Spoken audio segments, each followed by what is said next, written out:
पार्वती जी ने जिस गणेश जी का निर्माण किया वह केवल मैल से बनाई गई कोई मूर्ति नहीं है, वो पार्वती के संकल्प से प्रकट किया गया एक पुत्र है। हमें इस विज्ञान को समझना होगा। पार्वती जी ने मैल से एक बालक बनाया, सर्वावयव निर्दोषम सर्वावयव सुंदरम विशालाक्षम सर्वसौभाढ्यम महाबल पराक्रमम।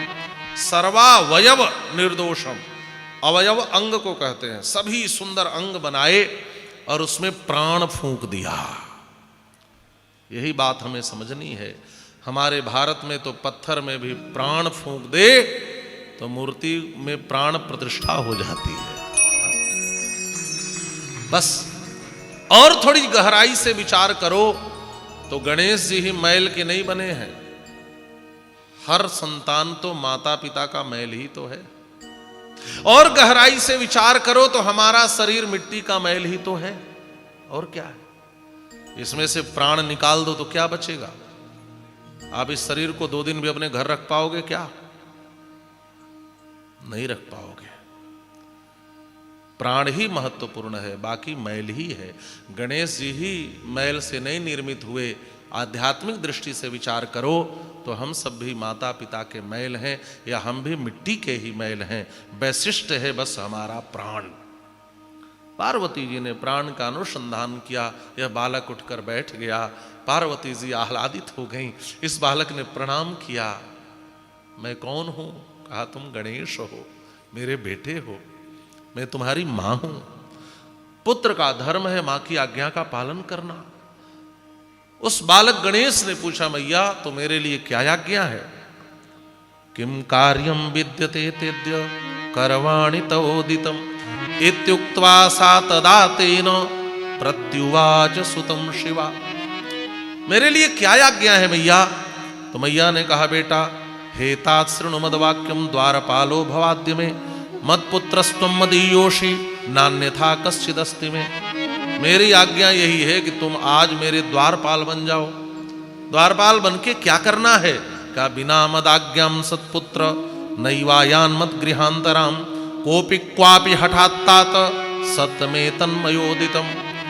मेरी आज्ञा के बिना कोई भी हठपूर्वक इस द्वार के भीतर न आ सके, यही तुम्हारा कार्य है बेटा। यदि कोई जबरदस्ती आने की कोशिश करे तो मैया ने तुरंत एक डंडा उठाया और गणेश को दे दिया। इत्युक्त्वा च ददौ तस्मै यष्टिम चाति दृढ़ाम मुने। ये डंडा रखो, लेकिन इसका प्रयोग तब करना है जब कोई बहुत मनमानी करे। डंडा इसलिए भय पैदा करने के लिए नहीं है। हाँ, लेकिन कोई अनुशासनहीनता करे तब इस डंडे का प्रयोग कर सकते हो। ये डंडा इसी के लिए है, दिया। कोई हठपूर्वक इस मर्यादा का उल्लंघन करे तो डंडे का उपयोग करना। गणेश जी ने कहा, ठीक है मां, जाओ अब खड़े हो जाओ। मुखम माचुम्बे सुप्रत्या आलिंग्यम तम कृपया सुतम। मुख चूम लिया, हृदय से लगा लिया और कहा, बेटा इस कार्य को ठीक से करो। और गणेश जी को बाहर खड़ा करके आज पहली बार श्री पार्वती जी निश्चिंत होकर के स्नान कर रही है। आज जाकर के निजता मिली है और अच्छे से स्नान में संलग्न हुई। लेकिन इस प्रसंग को पढ़कर के लगता है कि भगवान शिव की शायद आदत ही बन गई हो। उसी समय आया करते थे और आज भी आ गए। और जैसे आए गणेश जी ने रोक दिया। ताम दृष्ट्वा तो शिवः प्राह कम निषेधति मूढ़धि। डांट करके कहा, रे मूर्ख, तू कौन है और मुझे भी भीतर जाने से रोकता है? तो गणेश जी ने पूछा, क्षमा करेंगे, आप कौन हैं? मूर्खोसी तुम न जानासी शिवोहम गिरिजापति। अरे मूर्ख, तू मुझे नहीं जानता, सारा त्रैलोक्य मुझे जानता है। शिवोहम, मैं शिव हूं। गणेश जी ने कहा, क्षमा करेंगे, इतना ज्ञान नहीं है मुझे, मैं आपको पहचानता भी नहीं हूं। तू बता, तू कौन है? कहा, मैं पार्वती का बेटा हूं। गणेश शिव जी को बड़ा आश्चर्य हुआ, बाप को पता ही नहीं है और ये बेटा पैदा हो गया। अरे मूर्ख, तू मुझे नहीं जानता? शिवोहम गिरिजापति, तू जिसको मां कह रहा है मैं उसका पति हूं। रिश्ते में तो बाप हो गया तुम्हारा, और तू मुझे रोक रहा है। गणेश जी ने कहा कि देखो आप कोई भी हो, मैं आपको नहीं जानता, और सुनो, मेरी प्रार्थना है कि आप यहां से लौट जाएं, और यदि आप नहीं लौटेंगे तो मेरी मैया ने एक और उपाय करने को कहा है। ये देखो, क्रोधम कृत्वा ततो विप्र दंडे नाताड़यत पुनः। अब हमें इस डंडे का प्रयोग न करना पड़े महाशय, इसलिए आप हठ पूर्वक भीतर न जाएं। अब तो इतना बड़ा अपमान कर दिया इस बालक ने। भगवान शिव सोचने लगे, इस बालक से अब मैं क्या कहूं। गणों को बोला, इधर आओ। आज का गणाध्यक्ष कौन है? वो आया। आज इसकी ड्यूटी यहां पर किसने लगाई है? अब वो कांपने लगा। उसने कहा, महाराज मैंने तो दूसरे गण को लगाया था, ये पता नहीं कहां से आ गया, मैं तो जानता भी नहीं हूं। एक गण कब कहां से कैसे भर्ती हुआ मुझे ये भी पता नहीं है। गणेश जी ने कहा, भगवान शिव ने कहा कि जो भी हो इसको हटाओ। शिवगण आए, समझाने लगे, यूयम के कुत आयाता भवतः सुंदर आई में। अरे बालक तो बड़ा सुंदर है, सुन बेटा तू हट जा, ये जानते नहीं है ईश्वर हैं या शिव हैं। लेकिन गणेश जी कोई बात नहीं सुने। अब यहाँ पे बड़ा लंबा संवाद है, मैं पूरा तो कह नहीं पाऊंगा। अब आप इतना समझ लें कि शिव गण बहुत समझाए, गणेश जी नहीं माने। तो भगवान शिव ने कहा, सुनो, जबरदस्ती इस बालक को उठाकर फेंक दो। और शिव गणों ने जब प्रहार किया, तब गणेश जी ने पुकार कर पूछा, मैया लोग मेरे ऊपर प्रहार कर रहे हैं। तो भीतर से आवाज आई, बेटा तेरे पास भी डंडा है, तू भी प्रहार कर। तो गणेश जी ने फिर जे मोहि मारा ते में मारे, फिर आत्मरक्षा में प्रयोग तो करना आवश्यक है। और फिर गणेश जी ने डंडा घुमाया और ऐसी पिटाई लगाई कि सारे शिवगण भाग गए। भगवान शिव अतिशय क्रोधित हो गए, और इतने क्रोधित हो गए आप इसी से समझ लें कि वीरभद्र, कुमार कार्तिकेय और बड़े बड़े देवताओं को युद्ध के लिए बुलाया। कुमार कार्तिकेय असाधारण योद्धा हैं। उस समय त्रैलोक्य में उनके समक्ष खड़े होने की हिम्मत कोई योद्धा नहीं करता था। कुमार कार्तिकेय से कहा कि जाओ और इस बालक का वध कर दो, मेरी आज्ञा का पालन नहीं करता। अब तो महाराज पूरी सेना आ गई, देवताओं की सेना आ गई, सारे देवता आ गए। कुमार कार्तिकेय नेतृत्व कर रहे हैं। भगवान शिव के गण सारी सेना आकर घेर ली। भागी भागी जया विजया आई और कहती हैं, सखी सखी बहुत बड़ा अनर्थ हो गया। और देखो तो इनकी यही वीरता है, एक बालक को मारने के लिए कुमार कार्तिकेय और पूरी सेना बुला ली है। पार्वती जी घबरा गई। पार्वती जी ने कहा, चिंता मत करो, मैं अपने बेटे की सहायता करूंगी, मेरा बेटा है, ये परास्त नहीं हो सकता। इतना कह करके पार्वती जी दिव्य अदृश्य शक्तियों को प्रकट करती हैं। और जैसे सारी सेना गणेश जी को मारने दौड़ी, वैसे अदृश्य शक्तियों ने उनका गला ही काट दिया। अब सेना की गला कटे और कोई काटने वाला दिखाई ही न दे। भगवान शिव आश्चर्य में समझ गए, ये करामात मेरी देवी जी का ही है। अदृश्य रूप से वह इस बालक की सहायता कर रही हैं। अब इससे सिद्ध हो गया कि पार्वती इसके पीछे खड़ी है। अब बात तो आन बान और शान की आ गई।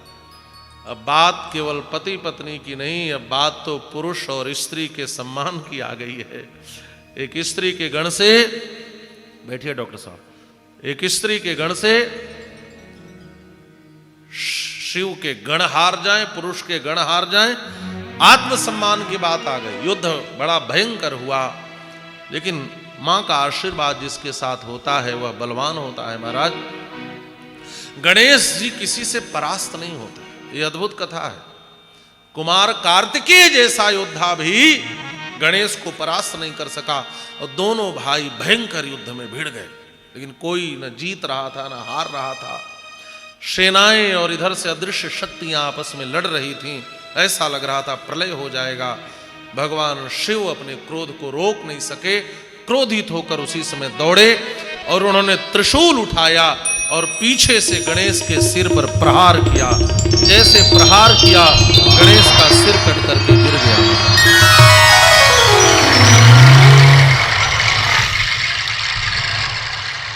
गणेश जी के सिर को काट दिया अपने त्रिशूल से। आगत्य च त्रिशूलेन तच्छिरो निरकृन्ततः, बार करके गला ही काट दिया। दौड़ करके सखियां गईं और दोनों छाती पीट के रोने लगी। पार्वती जी ने पूछा क्या हुआ? दोनों सखियों ने कहा उन्होंने छल किया तुम्हारे बेटे के साथ। सखी वह कार्तिकेय से युद्ध कर रहा था और उन्होंने पीछे से त्रिशूल का प्रहार करके तुम्हारे बेटे के गले को काट दिया। इतना सुनकर के पार्वती जी विकल हो गईं, हृदय में अत्यंत पीड़ा हुई, क्रोधाग्नि धधक उठी और बाहर निकल करके आई और काली का प्रचंड रूप धारण किया और उन्होंने कहा कि जिसने मेरे बेटे के साथ छल किया है मैं उसे आज नहीं छोड़ूंगी। अनंत शक्तियां प्रकट हुई हैं, ऐसा लग रहा है जैसे प्रलयाग्नि प्रकट कर दिया।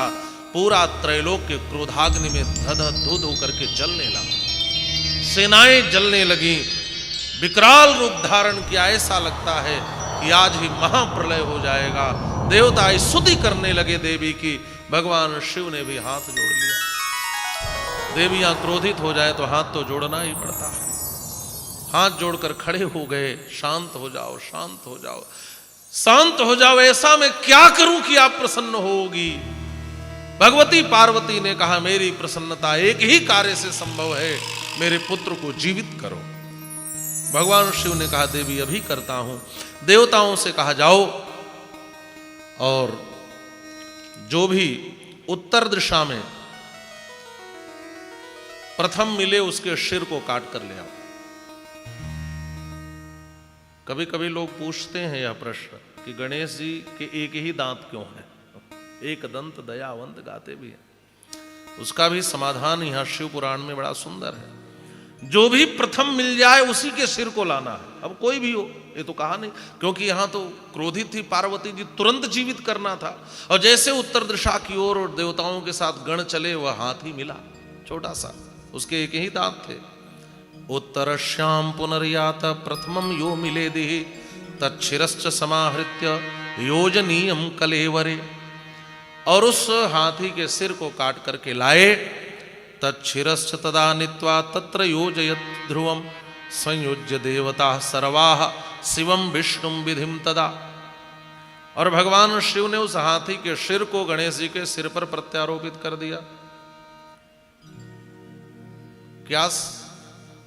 क्या विज्ञान की उन्नति थी उस समय। आज भी मेडिकल साइंस ने बड़ी उन्नति की है। किडनी का प्रत्यारोपण होता है और अंगों का प्रत्यारोपण होता है, लेकिन अभी तक सिर का प्रत्यारोपण नहीं हो पा रहा। लेकिन उस समय तो सिर का प्रत्यारोपण होता था। दक्ष को भी बकरे का सिर लगाया गया, चर्चा आई थी। और आज तो हाथी के सिर को हो सकता है आगे, आज का भी मेडिकल साइंस वहां तक पहुंचे, सिर भी प्रत्यारोपित किया जा सके। तो हाथी के सिर को गणेश जी के सिर के ऊपर लगा दिया और गणेश जी गजानन हो गए। बोलिए गजानन भगवान की। अब गणेश जी उठकर बैठे, डंडा उठाया, मैया की ओर देखा और कहा मैया मेरे रहते कोई भीतर नहीं आ सकता, अभी बताता हूं। फिर से डंडा लेकर खड़े हो गए। मैया दौड़कर अपने बेटे को गोद में उठा ली और गोद में उठाकर कहती हैं बेटा अब तुझे किसी को रोकने की जरूरत नहीं है। भगवान शिव पास में आए और कहते हैं देवी क्या आपने इस बेटे को मेरी गोद में नहीं दोगी? पार्वती जी प्रसन्न होकर गणेश जी को शिव जी की गोद में देती है। भगवान शिव ने कहा देवी पता है मैंने सिर क्यों काटा? इसलिए क्योंकि यह पहले केवल तुम्हारा बेटा था, मेरा बेटा नहीं था। और बेटा तो माता पिता दोनों का होना चाहिए। अब ये हम दोनों का है क्योंकि इसका सिर मेरा है और धड़ तुम्हारा है, इसलिए अब हम दोनों का हो गया है। और गोद में ले लिया और गणेश जी का मुखमंडल सुंदर सिंदूर की तरह चमक रहा था। भगवान शिव ने कहा आनने तव सिंदूरम दृश्यते सांप्रतम यदि तवा तस्मात् त्वं पूजनीयोसि सिंदूरेण सदा नरे। जो भी मेरे पुत्र गणेश पर सिंदूर चढ़ाएगा उसकी सारी मनोकामनाएं पूर्ण हो जाएंगी। और सबसे पहले मैं गणेश की पूजा करता हूं। संसार में कोई भी विघ्न आए उसके नाश के लिए हमें गणपति की पूजा करनी चाहिए। भगवान शिव ने स्वयं गणपति की पूजा करी और गणपति की पूजा करके कहा कि जो भी चतुर्थी को प्रकट हुए, चतुर्थी व्रत को करेगा, उसके सारे अभिष्ट की पूर्ति होगी। और मेरे पुत्र को सबसे अधिक प्रिय क्या होगा? 12 अंगुल की दुर्वा, दूब जो जड़ रहित है उसको चढ़ाना चाहिए। यहां पर लिखा है 12 अंगुल की दुर्वा मिले।